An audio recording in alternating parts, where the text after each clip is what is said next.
ప్రభువైన యేసుక్రీస్తు నామమునకు మహిమ ఘనత ప్రభావములు చెల్లునుగాక. నీతిమంతుని తండ్రికి అధిక సంతోషము కలుగును. జ్ఞానం గల వారిని కన్నవాడు వాని వలన ఆనందము నందు. దేవుడు తన వాక్యం ద్వారా సెలవిచ్చుచున్నాడు. నీతిమంతుని తండ్రికి అధిక సంతోషం ఎలా కలుగుతుంది? ఒక వ్యక్తి కుమారుడు నీతిమంతుడైతే ఆ కుమారుని బట్టి ఆ తండ్రికి అధిక సంతోషము కలుగుతుంది. ఎందుకంటే ఆ కుమారుడు నీతిమంతునిగా జీవిస్తున్నాడు కాబట్టి ఆ కుమారుని బట్టి ఆ తండ్రి ఎంతగానో సంతోషిస్తాడు. అలాగే జ్ఞానం కలిగినటువంటి కుమారుని కన్నవాడు కూడా వాని వలన అధిక ఆనందము పొందుతాడు. ఎందుకంటే అతడు జ్ఞానం కలిగినటువంటి కుమారుని కన్నాడు కాబట్టి ఆ కుమారుని బట్టి ఆ తండ్రి ఎంతగానో ఆనందపడతాడు. కాబట్టి దేవుడు కూడా మన నుండి ఏమాశిస్తున్నాడంటే మనము నీతిమంతులము కావాలని, జ్ఞానం గలవారం కావాలని దేవుడు ఆశిస్తున్నాడు. మనం నీతిమంతులమైనప్పుడు, జ్ఞానం గలవారమైనప్పుడు దేవుడు ఎంతగానో సంతోషిస్తాడు, ఆనందిస్తాడు. అంతేగాని అజ్ఞానుల వలె మనం జీవించడము, అవివేకుల వలె మనము నడుచుకోవడము ఏమాత్రము దేవునికి ఇష్టం లేదు. ప్రసంగి గ్రంథము 9వ అధ్యాయము 5వ వచనము. బ్రతికియుండు వారు తాము చత్తురని ఎరుగుదురు, అయితే చచ్చిన వారు ఏమీయూ ఎరగరు. వారి పేరు మరవబడి ఉన్నది, వారికిక ఏ లాభమును కలగదు. వారిక ప్రేమింపరు, పగ పెట్టుకొనరు, అసూయపడరు.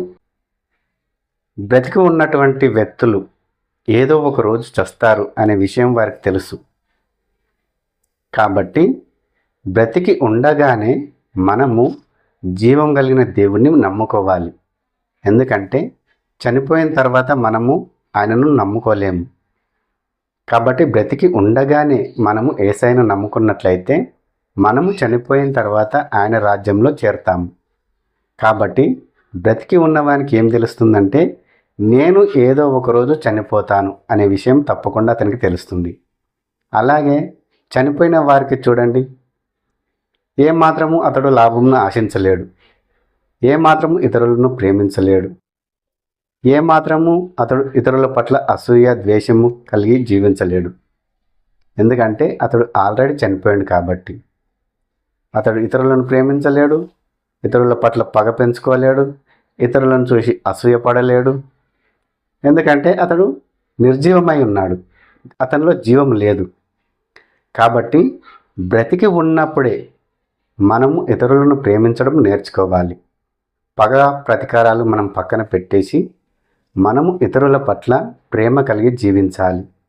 అసూయ, ఈర్ష్య, ద్వేషం పక్కన పెట్టేసి వారిని మనం ప్రేమించడము, ఆదరించడము, సహాయం చేయడము ఇలాంటివి మనం నేర్చుకోవాలి.